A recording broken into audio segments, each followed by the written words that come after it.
Los brujos nos hacen ver que la total naturaleza de la realidad es diferente a nuestro concepto de ella, o sea, lo que nos han enseñado a creer que es la realidad.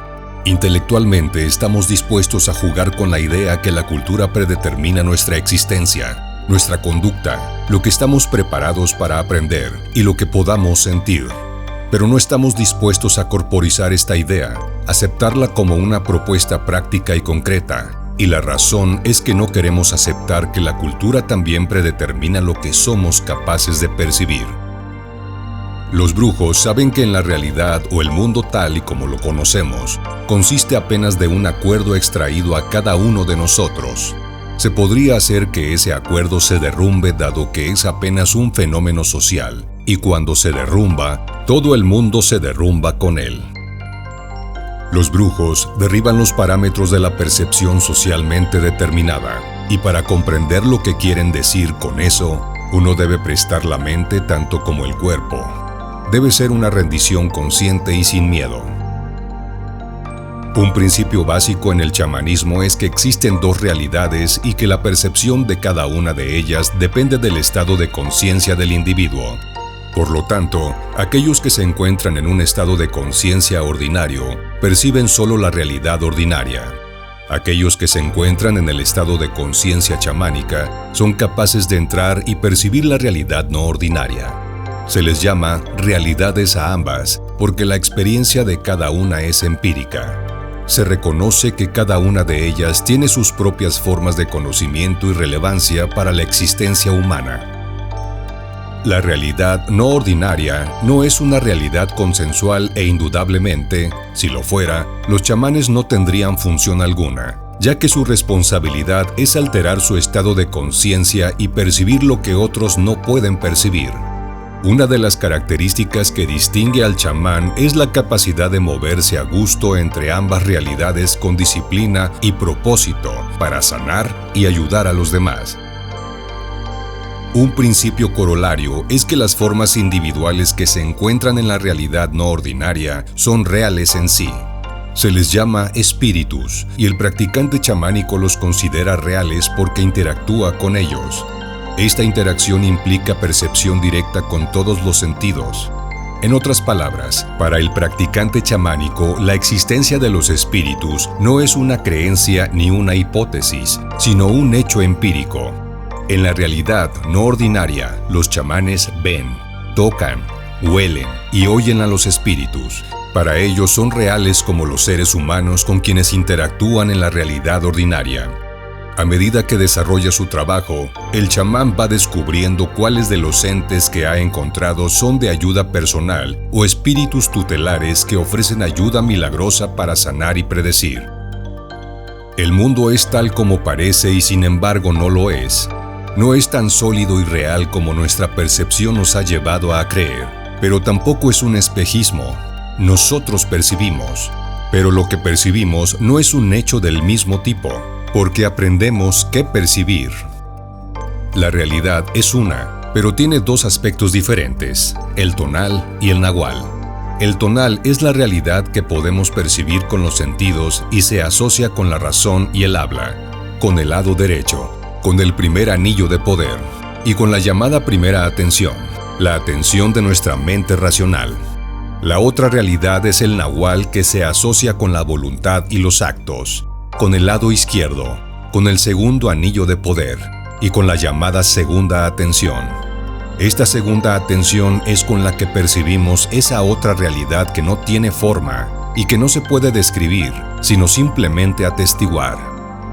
Estos dos aspectos de la realidad también están presentes en el ser humano y ambos conforman un todo. Sin embargo, el hombre corriente usa solo una parte de su totalidad, el tonal. El hombre corriente, sin proponérselo, realiza un acto de brujería que consiste en elaborar, con la razón, un maravilloso y complejo mundo de ideas a las que él interpreta como la única realidad. Transformar el mundo energético y de seres luminosos que nos rodea en un mundo de objetos sólidos es una labor descomunal de brujería, pero el hombre corriente se queda ahí y no explora más posibilidades. En cambio, el brujo entra en el nahual, lo percibe, usando su voluntad, esa voluntad que se asocia con el sentir, el soñar y el ver. El brujo que entra en el nahual ve las fuerzas de la naturaleza y lo que hace es seguir esas fuerzas, ir a favor de ellas, a diferencia del hombre corriente que se opone a ellas. Y ese brujo no se apoya en razonamientos, sino en actos. Cuando nace y cuando muere, el ser humano lo hace con su totalidad. ¿Por qué entonces no vivir plenamente con nuestra totalidad si hemos de morir con ella? Desde el momento de nacer, el niño está siendo enseñado por innumerables maestros. Todas las personas que se ponen en contacto con él, desde sus padres y parientes hasta compañeros de colegio, vecinos, etc., son maestros que le están dando constantemente una descripción del mundo. Le están diciendo cómo es el mundo, y él va aceptando poco a poco esa descripción. Si no la acepta del todo, pueden venir los llamados problemas de adaptación. Pero lo importante de esto es saber que nuestra idea del mundo no es más que una descripción. Tenemos una, pero podríamos tener otra diferente.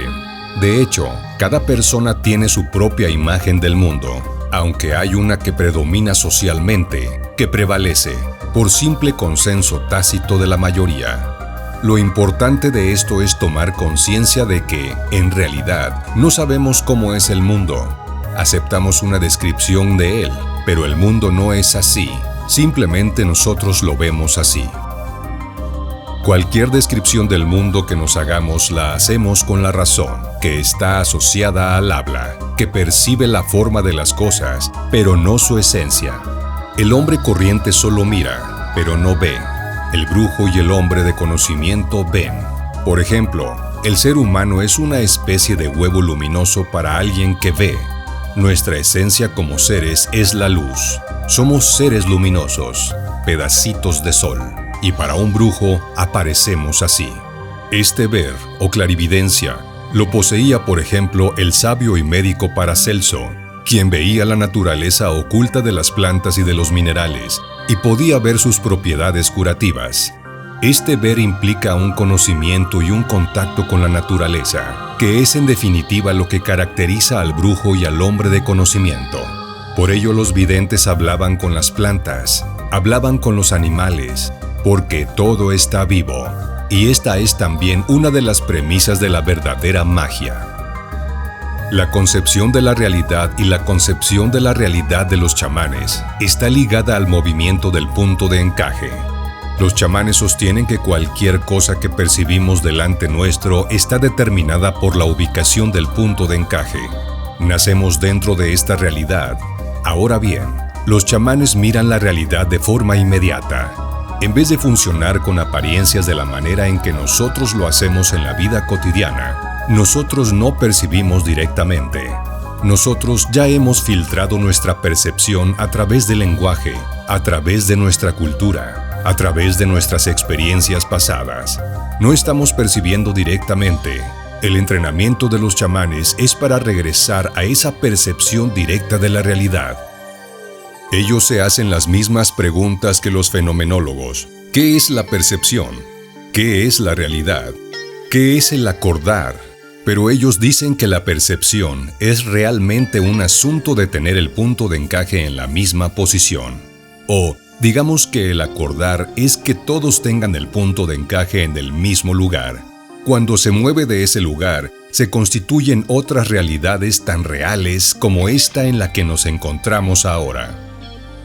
Todos nosotros tenemos la sensación que allí hay algo más, pero no tenemos la energía para hacerlo. O sentimos que nos gustaría ser diferentes o más coherentes, más claros, más vitales, pero no lo somos. No podemos por la carga de la sociedad de nuestro trabajo, de los asuntos de la vida diaria, por nuestras preocupaciones en torno a nosotros mismos. ¿Qué es lo que va a pasar conmigo, a mí mismo y yo? Son los asuntos principales. No tenemos energía para nada más. Existe otra posición que todos nosotros podemos tener y que deberíamos activar. Deberíamos usarla como un contrapeso y eso es lo que nos va a dar la energía para no ser influenciados por la vida cotidiana. Nos va a dar Nos permite tener una pequeña plataforma fuera del atolladero en donde estamos y nos permite ver desde una perspectiva diferente. Empecemos con la definición de chamanismo porque eso es muy básico. El chamanismo, básicamente, es la habilidad de percibir más de lo que está asignado por el mundo en el cual hemos nacido. Los chamanes intentan expandir la percepción y tienen ciertas técnicas: ensoñar, acechar, técnicas de observar. Todas ellas conducen a desplazamientos del punto de encaje y a llegar a renunciar a tus posesiones del mundo cotidiano, para que seas capaz de percibir más. ¿Cómo puedes percibir otra realidad si solamente estás entregado a percibir esta? Es una contradicción. No se puede hacer. Tienes que soltar. Es como el mono que tiene su puño dentro de una botella y está agarrando un puñado de nueces. No puede sacar el puño. Está atrapado ahí, pero si suelta lo que está agarrando, puede sacar su mano de la botella y liberarse. Así que los chamanes sueltan sus posesiones, ese manojo de nueces al cual todos estamos aferrados y que consiste en las expectativas que tenemos con respecto a nosotros mismos y lo que nos enseñaron sobre cómo es el mundo. Tú sueltas eso y por el mismo hecho de soltar, otra cosa entra, otra cosa ingresa suavemente. Y eso es lo que hacen los chamanes. Decididamente, podemos decir que tenemos energía, es estar energéticamente vivos, ser capaz de utilizar el cuerpo energético, tener una alternativa, estar claros, sobrios, es definitivamente mejor, superior, que estar siempre en un estado de letargo, de confusión, de desilusión, o de picos extáticos y luego profundas depresiones, o el sentimiento de estar atrapados, que muchas personas tienen con respecto a sus trabajos. Los chamanes dicen: no te limites a esa clase de escape, o a las drogas, o a lo que sea, fumar cigarrillos, o sexo. Estas son formas de escapar a las limitaciones de nuestra vida cotidiana. Los chamanes dicen: no aceptes solo las migas, toma todo. Ellos son tan codiciosos como pueden serlo. Ellos quieren estar vivos con la totalidad de sí mismos. Y todo el mundo tiene ese potencial. Tiene la oportunidad.